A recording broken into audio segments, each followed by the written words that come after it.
Türkmenistan Devlet Başkanı Kurbankulu Berdimuhamedov, babasının adını verdiği bir köy ve yine bu köyde babasının adını taşıyan müzenin açılışını yaptı.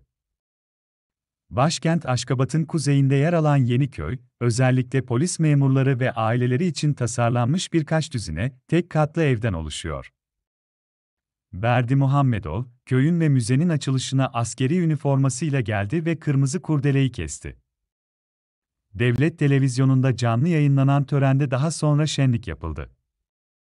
Türkmenistan Güvenlik Konseyi Genel Sekreteri Çarimrat Amanov, köye emekli emniyet amiri, albay, 88 yaşındaki Mihail Berdimuhamedov'un adını vermekle Türkmenistan halkının, kendisine bu ülkeye yaptığı, özverili ve kusursuz, hizmetten ötürü minnet duygusunu gösterdiğini dile getirdi. O arada köyde aynı zamanda Mihail Berdimuhamedov Müzesi'nin de açılışı gerçekleştirildi.